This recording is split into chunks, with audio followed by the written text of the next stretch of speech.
Ang mga kwento ng pag-ibig, kwento ng buhay at kwento ng pag-asa dito sa Barangay Love Stories. Love Stories. Wala raw pinipiling lugar, panahon o kalagayan ang pag-ibig. Basta na lamang itong dumarating at handa nitong suungin ang lahat. Mapatunayan at masunod lamang ang tapat na hangarin. Ikaw, kabarangay, naranasan mo na bang magmahal ng laban sa lahat ng hadlang? Dear Papa Dudut, ako po si Anding, lumaking mahirap sa probinsya ng La Union.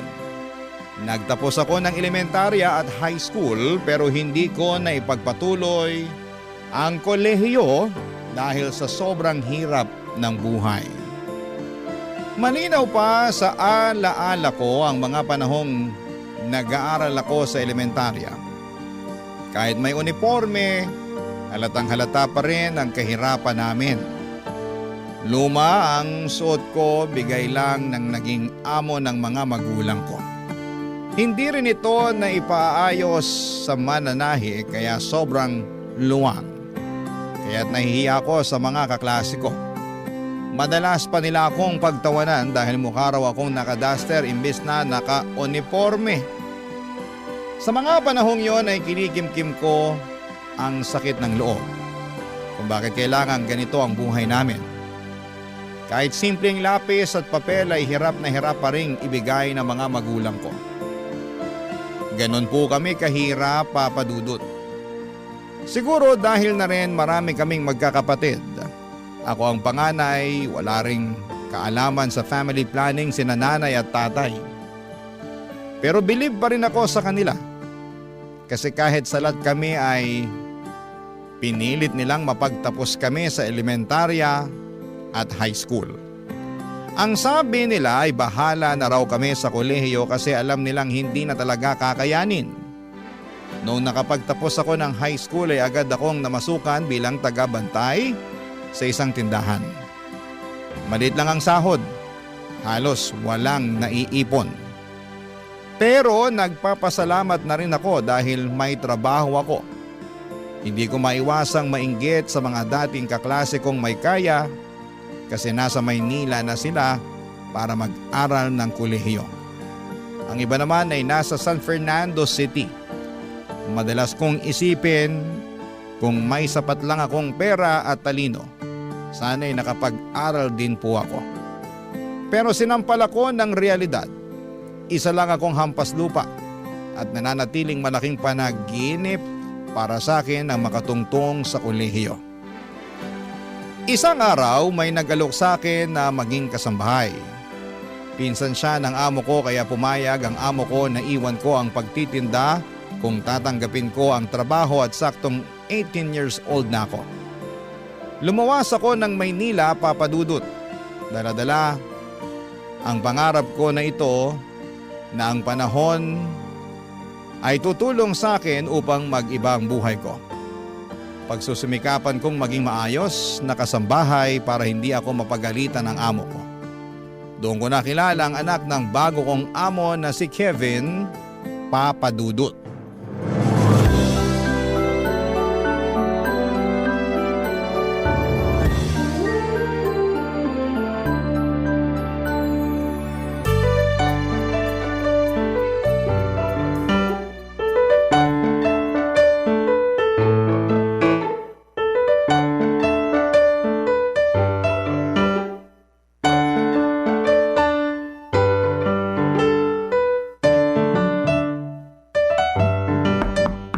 Sir Kevin?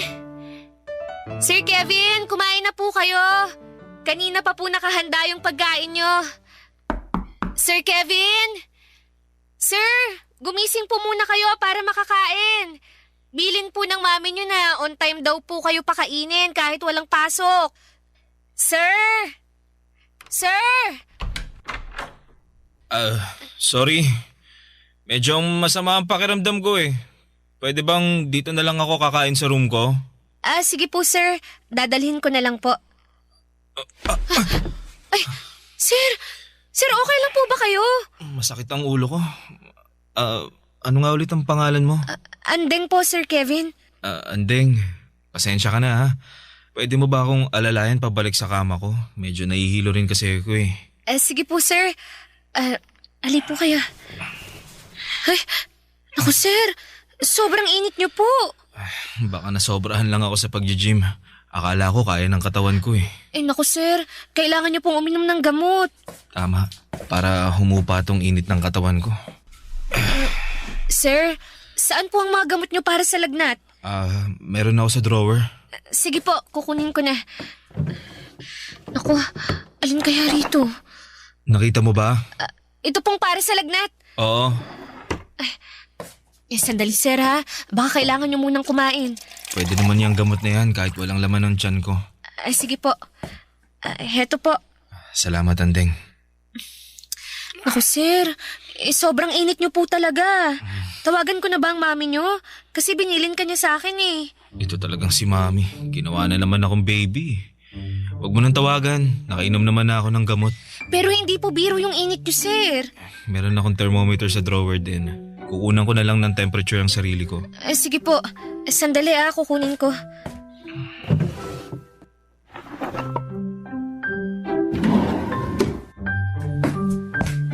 Ito po, nahanap ko na, sir. Ito po. Salamat, Andeng. Welcome po. Trabaho ko po na alagaan ko kayo. Inaalagaan mo ang 20 years old na lalaking gustong maging baby forever ni Mami. Ikaw lang din kasi ang anak niya, sir.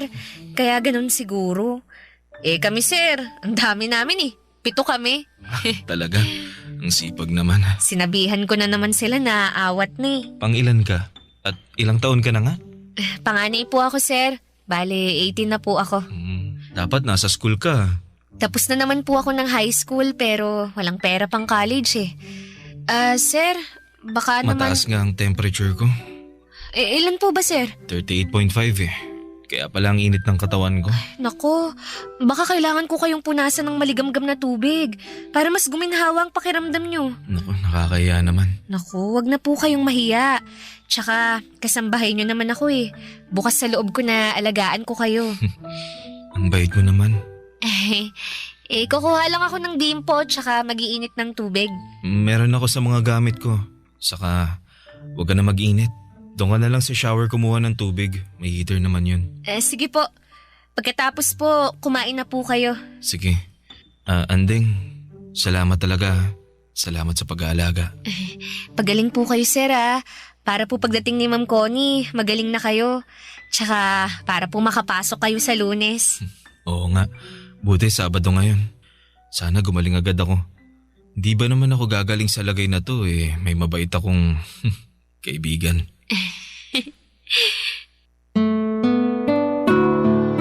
Papadudot, nakakaawa talaga kapag may sakit ang isang tao. Sa kaso ni Kevin ay lagnat lang naman, pero labis ang pasasalamat niya dahil inalagaan ko raw siya. Medyo nahihiya pa nga ako habang pinupunasan ko ang katawan niya. Pero kailangan kong gawin para kahit papaano ay gumaan ang pakiramdam niya. Naisip ko na lamang na parang ganun din ang ginagawa ko kapag may lagnat ang mga kapatid ko. Gwapo po si Sir Kevin. Matangkad at matipuno ang katawan dahil nagji-gym. 3rd year college na siya noon sa isang kilalang university sa Maynila. Kaya alam kong maliwanag ang magiging kinabukasan niya. Siguradong makakahanap siya ng maayos na trabaho. Hindi tulad ko na hindi man lang nakatungtong ng kolehiyo. Pero papadudot, kung gaano kabait si Sir Kevin sa akin, gano'n naman kaiba ang ugali ng nanay niya. Sobrang madam talaga. Parang mga karakter na napapanood ko sa TV o naririnig sa inyong programa sa radyo. Mataray at nakakatakot kapag nagsalita siya. Hindi ka pwedeng magkamali sa harapan niya dahil siguradong tatalakan ka. Kaya naman sobra ako naging maingat sa trabaho ko, Papa Dudut. Pero kahit na anong ingat ay may mga pagkakataong sumasablay din ako. O hindi niya gusto ang ginagawa ko, Papa Dudut.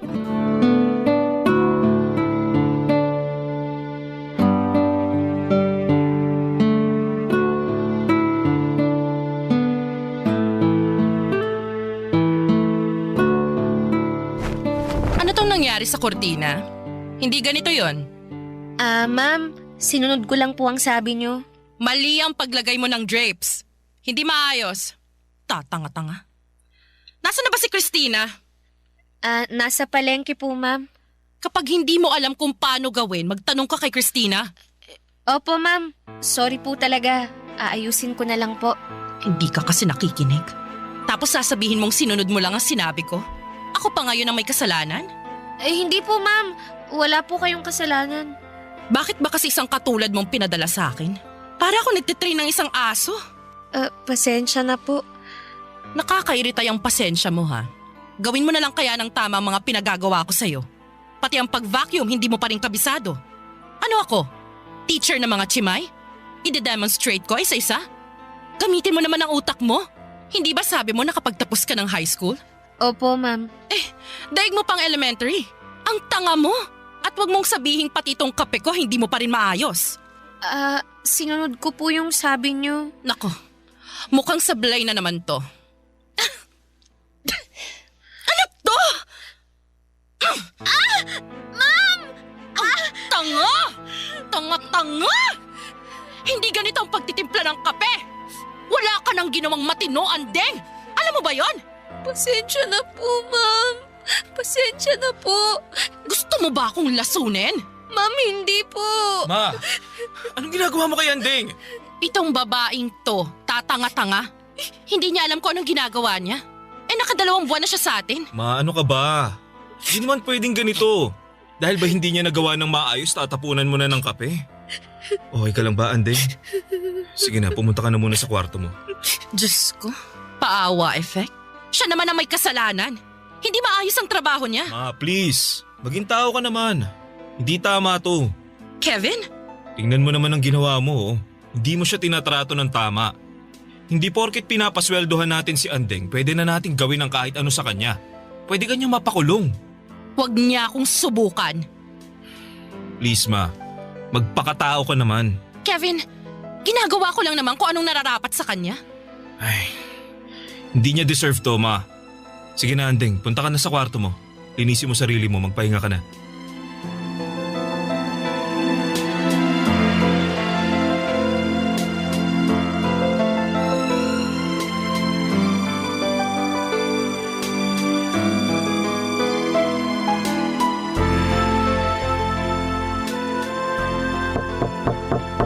Andeng, okay ka lang ba? Sir, opo. Okay lang po ako. Mukhang hindi. Medyo mapula yung mukha mo. Oh. Sumusobra na talaga si mama. Paano kung nalapnos yung mukha mo? Hindi na po ganun kainit nang tinapo niya sa mukha ko. Kahit na, pinagmalupitan ka pa rin niya. Kakausapin ko siya mamaya. Baka mas lalo lang siyang magalit sa akin kasi kinakampihan mo ko. Naku, mali naman talaga ang ginawa niya eh. Kahit may hindi ka nagawang tama sa trabaho mo, hindi pa rin makatarungan ang ginawa niya sa'yo. Kailangan niya humingi ng dispensa sa'yo. Sobra na yung ginawa niya. Salamat po, sir. Sana naging mas maaga ako kanina para hindi na nangyari yung pagbuhos niya ng kape sa'yo. Tana, nandito lang ako para sa'yo, Andeng. Sobrang bait ni Sir Kevin sa akin, Papa Dudut. Sabi nila ay nagmana raw siya sa ama niya na nasa ibang bansa. Kaya siguro ay hindi ko maiwasang hangaan siya. Si Ma'am Connie naman ay parang tigre kung makapagsalita. Lagi niya akong tinatalakan at mabuti na lamang at may kasama akong kasambahay din, si Christina. Siyang karamay ko sa bawat sermon ng amo naming mukhang mangkukulam. Si Christina ang nakapansin na may nararamdaman daw ako kay Sir Kevin. Pinagbintangan pa nga niya ako na si Sir Kevin daw ang dahilan kaya nagagawa kong pagtiisan si Ma'am Connie. Pero syempre tumanggi talaga ako sa una. Pero sa totoo lang ay tama si Christine. Crush ko po si Sir Kevin. Ang gwapo niya kasi at mabait pa. Parang lahat ng hinahanap mo sa isang lalaki ay nasa kanya na. Pero hanggang pangarap lamang po ako kasi naman lupa lamang ako at siya naman ay langit. Hindi kami bagay, Papa Dudut. Ang kaya ko lang gawin ay mangarap at mag-imagine na baka sa ibang mundo ay pwede kaming dalawa. Pero sa realidad, hanggang tanaw lamang ako. Kasi alam kong hindi kailanman magiging kami ni Sir Kevin. Barangay Love Stories. Barangay Love Stories. Papa Dudut, naging simple lang naman ang pangarap ko noong magtrabaho ako bilang kasambahay. Ang makapagsilbi ng maayos kina Sir Kevin at Ma'am Connie. Mabait talaga si Sir Kevin. Gumagaan ang pakiramdam ko kapag nandyan siya. Ang hindi ko alam, Papa Dudut, ay may nararamdaman na rin pala siya para sa akin ng mga panahon na yon. Madalas niya akong kausapin at para bang gusto niya akong mas makilala pa. Kapag naririnig niyang pinapagalitan ako ni Ma'am Connie ay lagi siyang nandyan para ipagtanggol ako at siya mismo ang sumasalod ang galit ng mami niya. Basta lang wag maulit yung pagtapon ng kape ni Ma'am Connie sa mukha ko. Bukod pa roon ay tinuturuan niya rin po ako para kung nagkaroon ng libreng tutor. Pinapaliwanag niya sa akin ang mga mahihirap na lesson sa math at English. Hindi lang basta turuan, Papa Dudut ha, kundi parang gusto niya talagang matuto ako para raw hindi ako habang buhay nakatali sa pagiging kasambahay. Sabi niya may mas malawak pang mundo para sa akin kung pagbubutihin ko ang aking pag-aaral. Ang mga pagre-review namin ay parang paghahanda na rin kung kukuha ako ng entrance exam sa kolehiyo. At habang tinuturuan niya ako, hindi ko maiwasang kiligin. Nakatingin siya diretsyo sa akin. Nakangiti at pakiramdam ko ay importante ako. Kahit alam kong hindi kami bagay, ngunit sa mga pagkakataong yon, parang wala kaming iniisip na agwat. Ako si Andeng na natututo at siya naman si Kevin na buong tiyagang nagtuturo.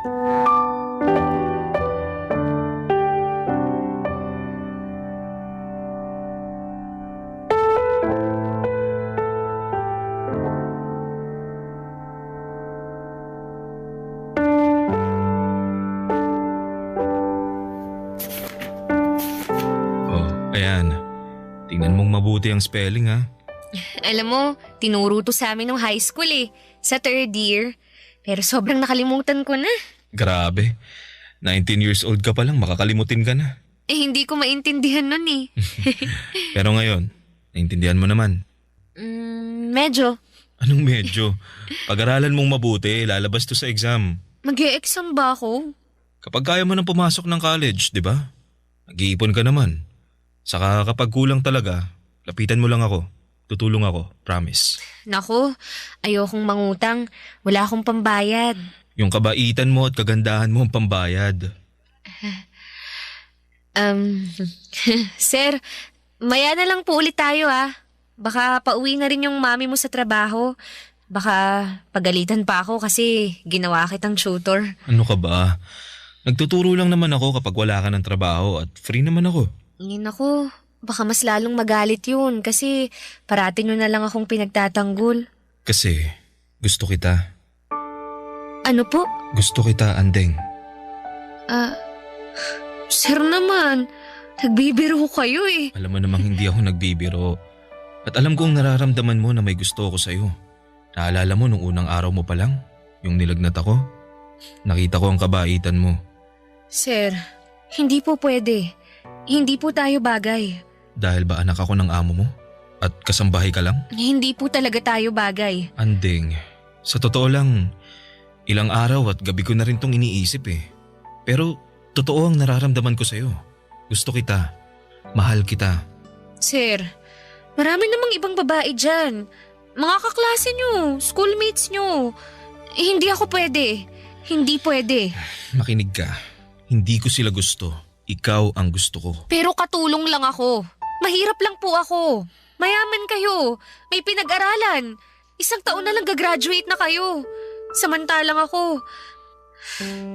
Basta, hindi tayo bagay. Anding, wag mo namang maliitin ang sarili mo. Dahil lang ba sa kalagayan ng buhay natin kaya tayo hindi pwede? Kung lahat ng to, kung wala akong pera, kung hindi ako mayaman, pwede na? Ganun ba? Sir naman, sobrang layo po ng agwat natin. Tsaka ano na lang sasabihin ng mga magulang mo? Baka mas lalo akong hamakin ni Ma'am Connie. Poprotektahan kita. Naririnig niyo ba yung sarili niyo? Kaisa-isa kayong anak ni na Ma'am Connie. Tapos, sa isang chimay, sa isang maid, muchacha lang kayong mauuwi. Hindi kita nakikita bilang isang chimay, maid o muchacha. Ang nakikita ko isang totoong tao. Isang dalagang may magandang puso na alam kong mamahalin din ako. Gusto kong mahalin ka. Sir, hindi. Huwag na nating ipilit. Huwag na po. Anding. Natatakot akong tanggapin ang pag-ibig mo. Kasi, sino ba ako? Wala akong karapatang umibig sa isang katulad mo. Kahit pilitin mo man na mahal mo ko. Wala kang pakialam sa sasabihin ng iba, ng magulang mo. Pero ang totoo mahirap. Magiging mahirap lang ang sitwasyon kung ipipilit natin. Babalik na ako sa trabaho, sir. Teka, Anding! Anding! Papadudot akala ko'y hihinto na sa panliligaw si Kevin matapos ang araw na yon. Pero nagkakamali ako. Patuloy pa rin siya sa panliligaw sa akin at umabot na ng 1 buwan na araw-araw niya akong sinasabihan kung gaano niya ako kamahal. Paano mo nga ba mapipigilan ang tibok ng puso? Kahit anong pigil ko sa sarili ko'y bumigay na rin ako. Sinagot ko si Kevin, Papadudot. Hindi na hanggang tanaw ang relasyon namin. Tinanggap ko ang pagmamahal niya. Pero walang araw na hindi ako natatakot. Paano kung malalaman ni Ma'am Connie ang katotohanan? Sa tuwing kinakausap ako ni Kevin at sa bawat pagngiti niya ay parang may naaninag akong anino ni Ma'am Connie. Pinapakaba ang bawat araw ng paglilihim naming dalawa sa aming relasyon. Sa bawat oras na magkasama kami, ramdam ko ang saya at kapayapaan. Pero sa likod ng lahat ng yon ay may kaba, Papadudot, at takot din po akong nararamdaman. Si Kevin mismo ang nagsabi na hindi naman kami gumagawa ng masama. Ang gusto niyang ipaalam na namin sa mami niya ang katotohanan. Buo talaga ang loob niya pero ako ang umaayaw.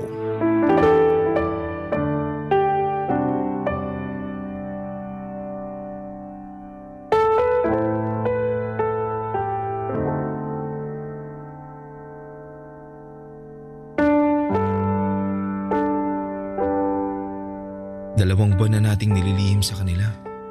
Baka kailangan na talaga nating sabihin. Da naman akong ipaglaban ka, Anding. Kevin naman, baka ganito na muna tayo. Magtatago? Hindi naman tayo gumagawa ng masama ah. Nagmamahalan tayo. Sige na, lumabas ka na ng kwarto ko. Baka hinahanap ka na ng mama mo. Anding, gusto kong hindi na tayo maglihim sa kanila. Kevin, ang hirap nun. Kasi naman, kung ipagtatapat natin sa kanila, sa mama mo, ano na lang ang sasabihin niya sa akin? Malanding chimay na inaakit ang anak niya? Alam ko. Alam kong mahirap to. Pero nandito ako para ipagtanggol ka. Hindi mo ako inakit. Kusa kitang minahal. Mahal kita. Mahal din kita, pero... Anong naririnig kong mahal-mahal? Bakit magkahawak ang kamay ninyong dalawa? Malandi kang babae ka? Anong ginawa mo sa anak ko? Teka, ma! Huwag niyong saktan si Anding. Mahal ko siya, ma. Ano? Girlfriend ko siya. Nahihibang ka na ba, Kevin? Itong hampas lupang to? Hoy, babae. Anong ginawa mo sa anak ko? Siguro binigay mo ng sarili mo para maakit mo ang anak ko, no? Ma, hindi siya ganun. No. Ang mga tulad niya, isang ambisyosa. Umalis ka na rito. Lumayas ka rito, babae ka! Ma, pwede ba?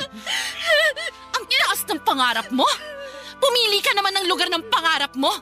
Hindi ganito! Umalis ka! Umalis ka! Lumayas ka! Ma! Maawa po kayo, ma'am. Huwag niyo po akong palayasin. Hindi ko na po uulitin. Hindi ko po mahal si Sir Kevin. Wala po to. Ano pinagsasasabi mo? Hindi kita mahal. Anding. Ma'am Connie, huwag niyo po akong palayasin. Wala po akong malilipatan. Kailangan ko po ng pera. Promise po, hindi ko na po papapasukin si Sir Kevin sa kwarto ko. Anding. Mahal kita. Hindi mo mahal ang babaeng yan, Kevin. Naaawa ka lang o alam mo na, lalaki ka, babae siya. Ganun lang. Tamang mama mo, Kevin. Hindi mo ako mahal. Hindi totoo ang nararamdaman mo. Hindi. Makinig ka, Kevin. Hindi siyang para sa'yo. At ikaw, babae, kung gusto mong manatili dito, anong makukuha ko, ha? Gusto kong lumayas ka para mapigilan ang balak mo sa anak ko. Mas mababantayan niyo po ang kilos ng anak niyo kung nandito ako.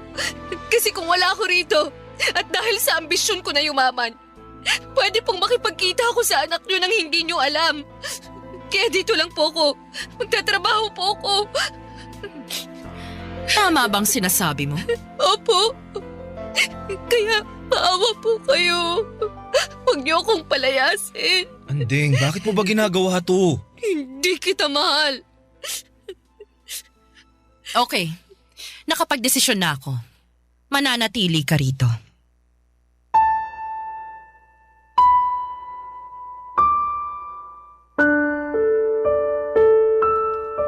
Sa sobrang takot ko ay halos gumuho ang mundo ko sa mga pinagsasabi ko.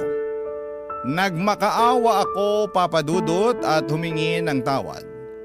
Lumuhod ako sa harapan ni Ma'am Connie dahil ang totoo ay ayaw kong malayo kay Kevin at ayaw ko ring masira ang buhay niya. Mabuti na lamang at pumayag si Ma'am Connie. Hindi niya po ako pinalayas agad. Pero nagtakda siya ng mabigat na kondisyon. Pinayagan niya akong manatili hanggang sa katapusan ng taon pero may malinaw na utos. Hindi ko dapat nilalapitan o kinakausap si Kevin. At pagkatapos ng taon ay kailangan ko nang umalis at hindi na muling bumalik sa bahay nila. Siyempre hindi naman pumayag si Kevin, Papa Dudut. Sa harap mismo ng mami niya ay pinaglaban niya ang pagmamahala namin. Pero matigas si Ma'am Connie. Sino ba naman ako para maging girlfriend ng anak niya? Ang sakit, Papa Dudut. Nandun na ang taong mahal ko handang ipaglaban ako. Pero kailangan kong tanggapin ang realidad na pinagtagpo man kami pero hindi kami tinadhana. Langit siya, lupa ako, ang isang katulad ko. Hindi kami pwedeng magsama, Papa Dudut. Ang sakit sa puso at alam kong sobrang nasaktan si Kevin sa mga sinabi ko. Pero lahat ng iyon ay hindi totoo. Hindi ko inambisyon na maging mayaman sa paraan na ganito. Hindi ko niloloko si Kevin. Mahal ko siya at nasasaktan ako sa lahat ng ito, o Papa Dudut. Para bang sinasaksak ang puso ko sa sobrang sakit. Parang hindi ako makahinga sa sobrang sakit. Ganito pala kapag ang isang mahirap ay umiibig sa isang mayaman. Kailangang ilugar ang sarili sa tamang kalagyan. Barangay Love Stories. Barangay Love Stories. Papa Dudut, hindi naging madali ang mga sumunod na araw sa pamamalagi ko sa bahay. Halos wala pong lumilipas na araw na hindi ako pinapagalitan ni Ma'am Connie. Maliit na pagkakamali ay pinapalaki. Kahit simpleng bagay ay nagiging dahilan para pagalitan niya ako. Tinitiis ko na lamang habang ramdam kong gusto akong kausapin ni Kevin. Lagi siyang naghahanap ng pagkakataon pero iniiwasan ko siya. Hindi dahil sa ayaw ko, kundi dahil natatakot akong lalong magalit ang mami niya. Ang sakit sa pakiramdam na naroon lamang siya, pero kailangan kong umiwas. At para bang tinutusok ang puso ko tuwing nagtatama ang mga mata namin, Papa Dudut. Mahirap magpigil. Mahal ko po si Kevin at alam kong mahal niya rin ako.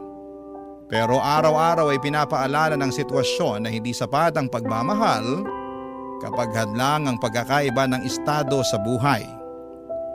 Para po sa akin, ito lang ang paraan ko para kahit papaano nakikita ko si Kevin kasi mahal ko siya. Kaya kong tiisin ang pangahamak ni Ma'am Connie sa akin.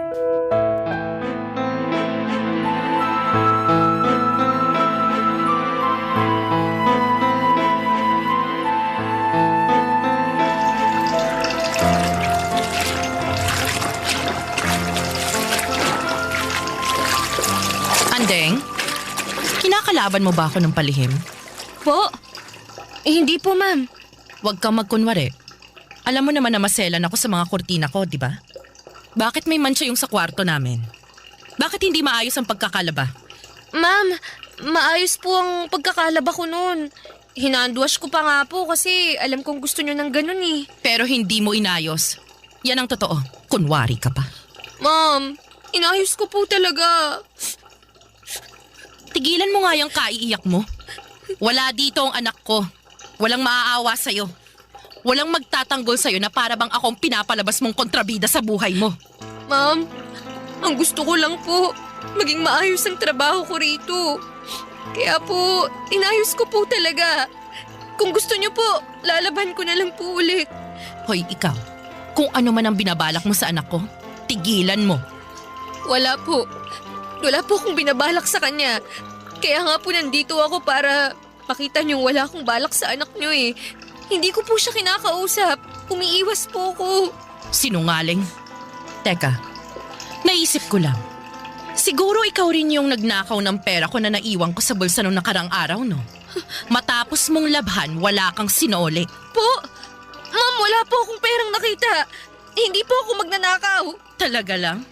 Ang sinungaling ay kapatid ng magnanakaw? Siguro pinadala mo na sa mga magulang mo yung ninakaw mo. Hindi ka na nahiya? Ma'am, hindi ko po gawain ng magnakaw. Sinungaling? Ha? Tama na po, ma'am. Ang iya ka talagang babae ka! Masama kang tao! Wala po akong ninakaw. Wala po. Ikaw, wag na wag mong sasabihin sa anak ko na sinaktan kita ha. Kung hindi malilintikan ka sa akin. Tigilan mo yung paawa effect mo na yan. Kung hindi ako makakatiis, papaalisin na kita. Opo, hindi po ako magsusumbong. Kasi kung magsusumbong ka, isusuplong din kita sa pulis dahil ninakawan mo kami. Naiintindihan mo ba? Opo. Paano mo kaya inakit ang anak ko? Ibang klase ka talaga, no? Akala mo dahil ang sipag-sipag mo kunwari ay matutuwa akong ikaw ang mapapangasawa ng anak ko. Nagpapatawa ka ba? O iniinis mo ko? Sinabi ko naman po sa inyo na wala na po akong balak sa anak niyo. So may balak ka dati. Tapos noong nalaman kong totoo at muntik kitang kalad ka rin sa labas, ay nag-ibang ihip ng hangin. Wala ka ng balak. Ganun ba? Magsalita ka! Umayos ka. Dumating ng anak ko. Umayos ka! Pahiran mo yung mga luha mo. Hindi niya pwedeng mahalatang umiyak ka. Opo. Huwag mo akong subukan, Andeng. Masisira ang buhay mo. Opo, Ma'am Connie. Umayos ka.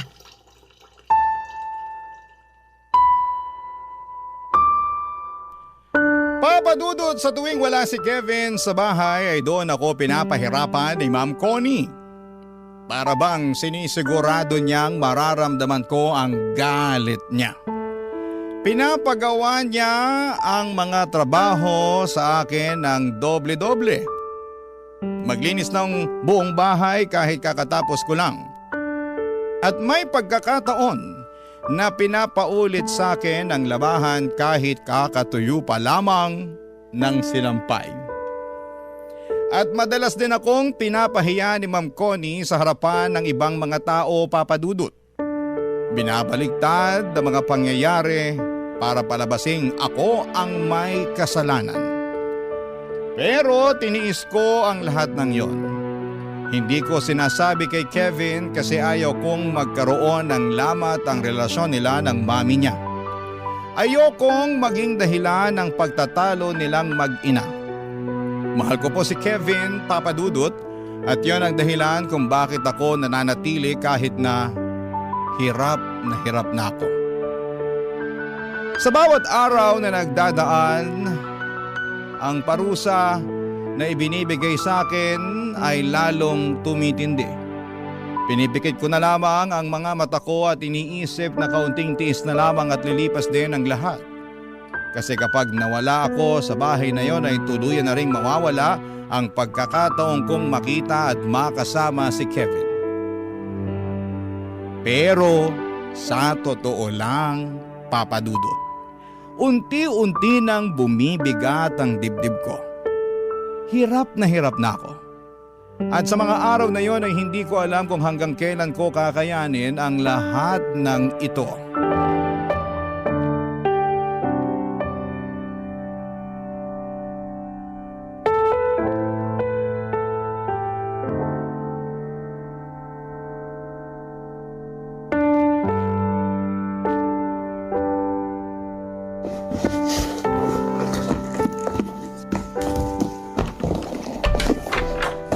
Anding, anong ginagawa mo?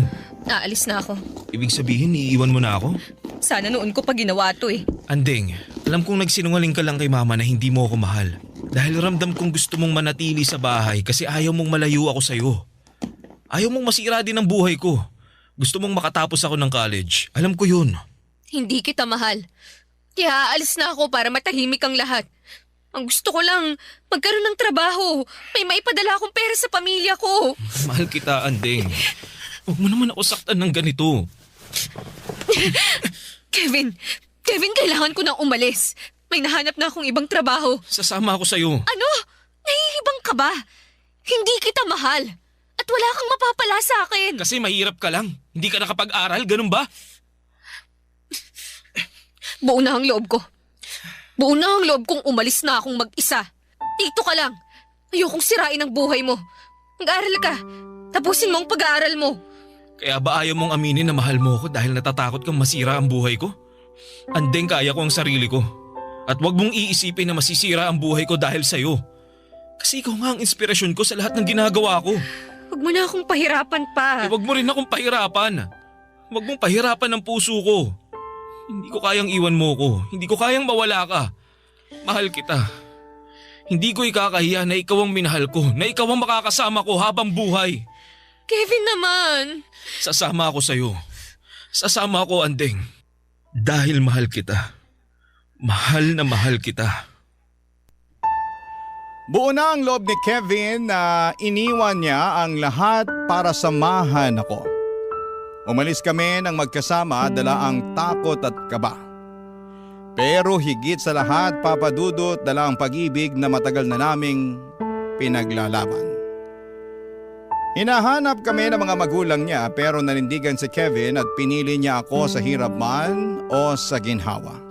Pinili niyang magsimula ng mahirap kasama ako, kesa ang mabuhay ng marangya pero wala sa tabi niya. Doon ko lalong napatunayan, Papadudot, na totoo ang pagmamahal niya. Nagsimula kami sa wala except doon sa naitabi niyang pera. Pareho kaming nagbanat ng buto, si Kevin nagtatrabaho habang pinagpapatuloy ang pag-aaral niya. Kahit na anong hirap ay hindi siya sumuko hanggang sa makapagtapos siya sa isang state university. At nang siya naman ang nagsimula ng magtagumpay, ako naman ang kanyang pinagtapos.